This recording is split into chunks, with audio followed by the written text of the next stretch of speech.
നടൻ ടിനി ടോമിനെതിരെ പരാതി നൽകി അൻസിബ. തുടർച്ചയായ സൈബർ ആക്രമണത്തിനും സ്ത്രീ എന്ന നിലയിൽ അപമാനിച്ചതിനും വർഗീയ അധിക്ഷേപങ്ങൾ പ്രചരിപ്പിച്ചതിനും എതിരെയാണ് പരാതി. ഇൻഫോ പാർക്ക് പോലീസ് സ്റ്റേഷനിലാണ് പരാതി നൽകിയത്. ഇപ്പൊ എങ്ങനെ ഇരിക്കുന്നു എന്റെ പൊന്നു ടിനി ടോമേ? നിങ്ങളെ സപ്പോർട്ട് ചെയ്യാൻ ഒരാള് പോലും ഇല്ലല്ലോടെ. ഇവിടെ അൻസിബയെ സപ്പോർട്ട് ചെയ്തിട്ടുണ്ട് സിനിമാ ലോകത്തുനിന്ന് ആസിഫ് അലിയെ പോലെയുള്ള ആളുകളൊക്കെ രംഗത്ത് വന്നുകൊണ്ടിരിക്കുകയാണ്. ഓരോ ആളുകൾ വരുന്നുണ്ട്. നിങ്ങളെ സപ്പോർട്ട് ചെയ്ത ആളെന്തായാലും അടിപൊളിയാണ് കേട്ടോ, ലക്ഷ്മി പ്രിയ. എന്റെ പൊന്നേ, അടുപ്പിക്കാൻ പറ്റിയ ടീം തന്നെ. കൊള്ളാം കൊള്ളാം കൊള്ളാം. അത് കഴിഞ്ഞിട്ട് ആരൊക്കെയാ സപ്പോർട്ട് ചെയ്തിട്ടുള്ളത്? പ്രിയങ്ക ചേച്ചിയൊക്കെ അല്ലെ. പ്രിയങ്ക ചേച്ചിയൊക്കെ ഏത് കാലഘട്ടത്തിലും പുരുഷന്മാരുടെ കൂടെ മാത്രം നിൽക്കുന്ന ഒരു സമീപനാണ് ഞാൻ കണ്ടിട്ടുള്ളത്. ഇതുവരെ ഒരു സ്ത്രീക്ക് വേണ്ടിയിട്ട് സംസാരിക്കുന്നത് എവിടെയും കേൾക്കാൻ പോലും ഇല്ല എന്നുള്ളതാണ്. എന്തിനാണ് ഇങ്ങനെ നടന്ന് ഓരോന്നൊക്കെ പറഞ്ഞത്? പിന്നെ നിങ്ങളെ ഞങ്ങൾക്ക് വിശ്വാസം കുറച്ച് കുറവുണ്ട് എന്നുള്ളതാ. അത് എന്തുകൊണ്ടാണ്? ഈ വീടിന്റെ അകത്ത് കിടക്കുന്നുണ്ട്, ഒരു ശബ്ദ സന്ദേശമാണ്. നിങ്ങളാരും ഞെട്ടണ്ട, ഞാൻ കേൾപ്പിച്ചു തരാം. ആദ്യം എന്തെങ്കിലും വാർത്തയുടെ ഒരു ഭാഗം എന്താ നോക്കട്ടെ.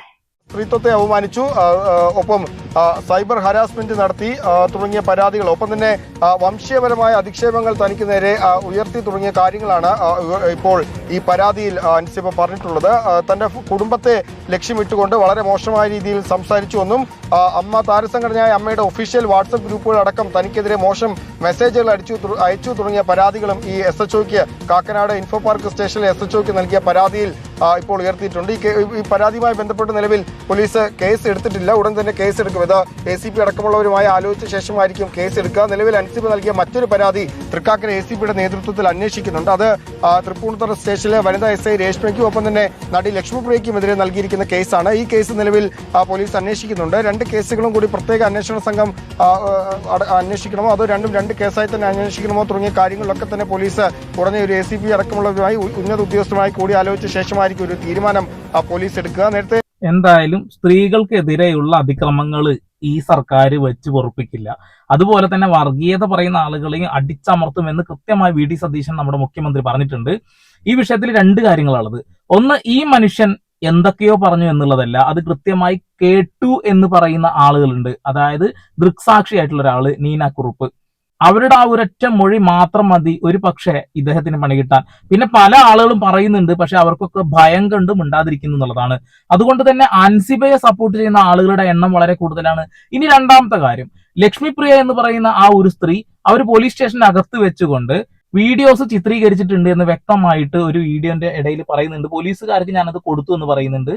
ഒരിക്കലും ഒരു പോലീസ് സ്റ്റേഷനകത്ത് വെച്ചിട്ട് നമുക്കൊരു വീഡിയോ എടുക്കാൻ ഒരു പെർമിഷനും ഇല്ല. ആർട്ടിക്കിൾ 21 അത് പരാതിക്കാരിയാണെന്നുണ്ടെങ്കിലും അല്ലാത്ത ഒരാളാണെന്നുണ്ടെങ്കിലും അവിടെ വെച്ച് അവരുടെ വീഡിയോ എടുക്കാൻ പാടില്ല. അവരവിടെ കൊടുക്കുന്ന മൊഴി, അതാണ് പ്രധാനം. ചിലപ്പോൾ വോയിസ് റെക്കോർഡ് ആവും. അങ്ങനെയാണെങ്കിൽ പോലും ആ ഒരു വോയിസ് പോലും അവിടെ നിന്നും കളക്ട് ചെയ്യാൻ പാടില്ല. കാരണം അവിടെ അവർ കൊടുക്കുന്ന മൊഴി ഉണ്ടല്ലോ, അത് സുപ്രധാനമായിട്ടുള്ള കാര്യമാണ്. അത് ആ സ്റ്റേഷനിലെ ഇൻചാർജ് ഉള്ള ആളുടെ നേതൃത്വത്തിൽ കൂടിയാണെങ്കിൽ പണി കിട്ടും. ഇനി അവരതിന് സഹകരിച്ചു എന്നുള്ള കാര്യമാണെങ്കിലും പണി കിട്ടും എന്നുള്ളതാണ്. അപ്പൊ ലക്ഷ്മിപ്രിയക്ക് ആ വിഷയത്തിൽ ഭയങ്കര കോൺഫിഡന്റ് ആണ്. എന്റെ തെളിവ് കൊടുക്കുന്നത്. ഇത് നേരെ DGPക്ക് അൻസിബ ഒരു പരാതി കൊടുത്തു കഴിഞ്ഞാൽ 8ന്റെ പണി തിരിച്ചു കിട്ടും. അൻസിബ അവിടെ വിവരാവകാശ പ്രകാരം പോലീസ് സ്റ്റേഷനിൽ CCTV ക്യാമറ ഉണ്ടോ എന്ന് ചോദിക്കുന്നുണ്ട്. 3 മണിക്കൂറോളം തന്നെ അവിടെ പിടിച്ചു വെച്ചു എന്ന് പറഞ്ഞ കാര്യത്തിന് എന്റെ കയ്യിൽ തെളിവുണ്ട്. 1 മണിക്കൂർ 20 മിനിറ്റ് 17 സെക്കൻഡ് എങ്ങാനും അവിടെ നിന്നിട്ടുള്ളൂ എന്ന് ലക്ഷ്മിപ്രിയ ഭയങ്കര വാചാലയായത് നമ്മൾ കണ്ടതാണെന്നുള്ളതാണ്. അപ്പൊ ലക്ഷ്മിപ്രിയ രണ്ട് കാര്യത്തിലാണ് ലോക്കാവാൻ പോകുന്നത്. ഒന്ന്, അങ്ങനെ ഒരു പരാമർശിച്ചിട്ടുണ്ടെങ്കിൽ. രണ്ട്, പോലീസ് സ്റ്റേഷനിൽ ഇങ്ങനെ ഒരു തെളിവ് ഉണ്ടാക്കാൻ ശ്രമിച്ചിട്ടുണ്ടെങ്കിൽ. രണ്ട് കാര്യങ്ങളാണുള്ളത്. പിന്നെ ടിനി ടോം വർഗീയത പറഞ്ഞിട്ടുണ്ടെന്നുണ്ടെങ്കിൽ ഭയങ്കര തെറ്റായ ഒരു കാര്യമാണ്. അതിന് ഇപ്പൊ വെള്ളാപ്പള്ളി നടേശനൊക്കെ നടക്കുന്നുണ്ട്, അങ്ങോട്ടും ഉണ്ടാക്കുക, അത് വേറെ കാര്യം. എന്നാൽ പോലും പറയാം, വർഗീയത പറയാൻ പാടില്ല ഈ ഒരു രാജ്യത്ത്, വെച്ച് പൊറുപ്പിക്കില്ല ഞാൻ എന്നൊക്കെ പറയുന്ന VD സതീശൻ മുഖ്യമന്ത്രിയൊക്കെ അവിടെ ഉണ്ട്. എന്തെങ്കിലുമൊക്കെ തീരുമാനമാവുമായിരിക്കാം. എന്തായാലും ഇനി അടുത്തൊരു ശബ്ദ സന്ദേശം, ഇത് നിങ്ങൾ കേൾക്കണം. ഈ ടിനി ടോം ഒരു കമന്റ് ഇട്ടതിന് ഒരു പയ്യനെ വിളിച്ചിട്ട് ഭീഷണിപ്പെടുത്തുന്നതാണ്. ഇത് മുഴുവനായിട്ടൊന്ന് കേട്ടോ കേട്ടോ. ഇങ്ങനെ ഒരുപാടുണ്ട് കേട്ടോ, കുറെ കാര്യങ്ങളുണ്ട്. നമുക്ക് ആദ്യം തന്നെ ഇതൊന്ന് കേൾക്കാം. എന്റെ പേര് ഹിമേഷ്. ഭയങ്കര കുട്ടികൾക്കാണല്ലേ എന്റെ പൊന്നു ബ്രോ, ഒരു കമന്റ് ബ്രോ, സോഷ്യൽ മീഡിയ അല്ലേ?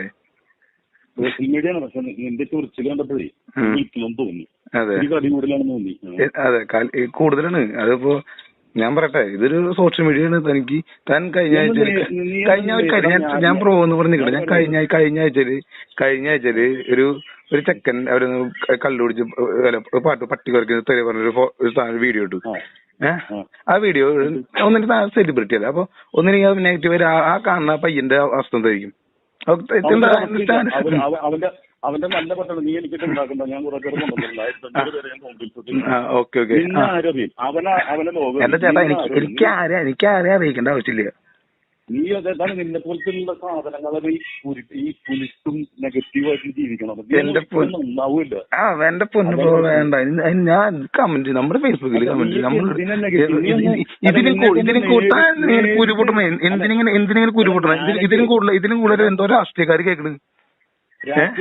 നിന്നെ പോലത്തെ എനിക്കറിയാം. അല്ല രാഷ്ട്രീയക്കാരെന്തോരം കേൾക്കണേ. അപ്പൊ പിന്നെ താനെന്തിനാ ഈ വക ഡയലോഗ്? രാഷ്ട്രീയക്കാരല്ല, നീ നേരിട്ടൊന്നും എന്റെ മുമ്പിൽ എന്തിനു നേരിട്ട് നിക്കണേ? എനിക്ക് നേരിട്ട് നിൽക്കണോണ്ട് പേടിയൊന്നുമില്ല. ഇത് സോഷ്യൽ മീഡിയ അയ്യ എനിക്ക് പേടിയില്ല. അല്ല ചേട്ടാ എനിക്ക് പേടിയില്ല.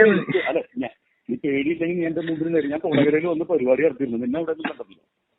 ഇതുപോലത്തെ പേടിത്തുറന്മാരാണ് കമന്റ് ഇടുന്നത്. കമന്റ് ഞാൻ ഇഞ്ഞിടും എന്ന് വെച്ചാൽ അത് നമുക്ക് സോഷ്യൽ മീഡിയയിൽ കമന്റ് ഉണ്ടെന്നൊരു കുഴപ്പം. സോഷ്യൽ മീഡിയയിൽ കമന്റ് ഇട്ടോ, നീ ഞാൻ കാണിക്കുമ്പോ നീ തൊലിക്കണ്ട. വേറെ 3.5 കോടി മലയാളികൾ അംഗീകരിക്കണ്ടോ ഞാൻ ഇവിടം വരെ എത്തിയില്ല. ജോഷിയുടെ വിനയന്റെ ലാൽജോസിന്റെ സത്യനന്ദിക്കാരുടെയൊക്കെ പടത്തിൽ അഭിനയിക്കുന്നുണ്ട്. അതെന്തൊരു കഷ്ടാ നോക്ക്. കമന്റിനകത്ത് എന്ത് കുഴപ്പം? ഞാനിത് ഫേസ്ബുക്കിൽ കാണും. നമ്മുടെ ട്രോളിന് വേണ്ടിട്ട് ഒരു ട്രോളിന് വേണ്ടി നമ്മളും ചെയ്യും. കാണുന്നറിയാം നിന്നെ. അത് വേറെ പ്രശ്നമൊന്നുമില്ല, അത് ഈ ഉണ്ടായ ചോരയുടെ പ്രശ്നമാണ്. അത് തന്റെ ഇപ്പൊ നാളെ കോമഡി അല്ലെ മറ്റേ സ്റ്റാർ മൈക്ക് വന്ന് പറഞ്ഞു കറക്റ്റ്.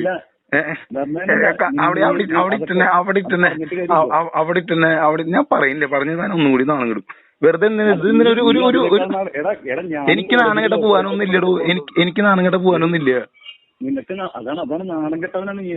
താനം കെട്ടവൻ തന്റെ വീട്ടിൽ പോയി പറഞ്ഞാൽ മതി. അതെ ഞാൻ ഒരു കാര്യം ഞാൻ കമന്റ് ഇഞ്ഞിടും. ഞാൻ കമന്റ് ഇഞ്ഞിടും. നേരിട്ട് എന്റെ മുമ്പിൽ വാ. എന്റെ കൈപ്പാങ്ങിനൊന്ന് വാ. കൈപ്പാങ്ങിന് വന്നാൽ എന്റെ കയ്യിൽ നിന്ന് മാങ്ങ പറിക്കാൻ പോകും. അല്ല ഇല്ല പോവും നീ. ഞാൻ കോളേജിലും ലോ കോളേജിലൊക്കെ പഠിച്ചവനാണ്. എന്റെ പൊന്നു ചേട്ടാ, ഞാനിപ്പോഴും ചേട്ടാന്ന് വിളിക്കാം. എന്റെ പൊന്നു ചേട്ടാ, ഇത് മാത്രം എനിക്ക് ഇങ്ങനെ ബി പി കയറാൻ സോഷ്യൽ മീഡിയ ആകുമ്പോ നമ്മളിങ്ങനെ കമന്റ് ഇടും. അതിന് എത്ര നെഗറ്റീവ്സ് തോന്നുന്നുണ്ട്?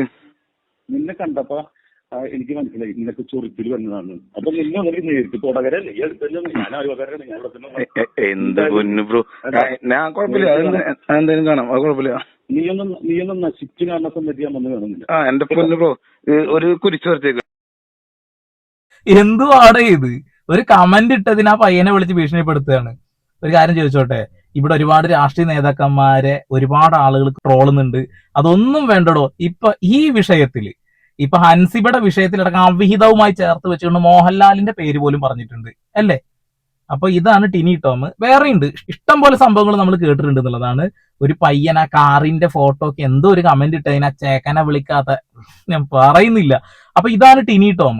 ടിനി ടോം ഒരു ഷോർട്ട് ടെമ്പർ ഉള്ള ഒരാളാണ്. പെട്ടെന്ന് ഷോർട്ടാണോ ഇനി വേറെ വല്ലതാണെന്ന് അറിയില്ല, എന്തായാലും പെട്ടെന്ന് പൊട്ടിത്തെറിക്കുന്ന ഒരാളാണ്, മനസ്സിലായി. അല്ലെങ്കിൽ ഈ ഒരു കുഞ്ഞ വിഷയത്തിനൊക്കെ ഒരു ചെക്കനെ വിളിച്ചിട്ട് ഇങ്ങനെ പറഞ്ഞെങ്കിലോ? അതേപോലെ തന്നെ ഞാൻ ഈ പരിപാടി കോർഡിനേറ്റ് ചെയ്യുന്ന സമയത്ത് ചിലപ്പോ എന്തെങ്കിലുമൊക്കെ പറഞ്ഞിട്ടുണ്ടാവും എന്നുള്ളത്. അത് ആ ഒരു സ്പിരിറ്റിൽ എടുക്കണം എന്നുള്ളത്. ആ സ്ഥലത്ത് നിന്നല്ല നീനാക്കുറുപ്പ് കണ്ടത് അല്ലെങ്കിൽ കേട്ടത്. ലക്ഷ്മിപ്രിയ അത് സമ്മതിക്കുന്നുണ്ട്. അത് ഇപ്പൊ നടന്നല്ല, പിന്നെ മുൻപെപ്പോ നടന്നതാണെന്ന്. മുൻപ് നടന്നിട്ടുണ്ട്. അപ്പോ അല്ലേ കൊള്ളാം. നീനാക്കുറുപ്പ് പറഞ്ഞത് കൃത്യമായി ജിഹാദ് എന്ന് വിളിച്ചു എന്നുള്ളതും പിന്നെ മറ്റൊരു കാര്യം കൂട്ടി വിളിച്ചു എന്നുള്ളതാണ്. എന്റെ പൊന്നും ടിനി ടോമേ, വല്ലാത്തൊരു മനുഷ്യന്മാരാണ് കേട്ടങ്ങള്. നിങ്ങൾക്കൊക്കെ സൗമ്യമായ രീതിയിൽ ഇത് പരിഹരിക്കാൻ കഴിയും. അവിടെ കൃത്യമായിട്ട് പരാതി കൊടുത്തിട്ടുണ്ടായിരുന്നല്ലോ. ആ പരാതി കൊടുത്ത സമയത്ത് ആ പരാതി പരിഗണിച്ചിരുന്നെങ്കിൽ ഇപ്പൊ അവർ ഈ സോഷ്യൽ മീഡിയയിൽ വരുമോ അല്ലെങ്കിൽ മാധ്യമങ്ങളുടെ മുന്നിൽ വരുമോ? ഇല്ലല്ലോ. അപ്പൊ എന്തായാലും നല്ല 8ന് പണി കിട്ടിയില്ലേ.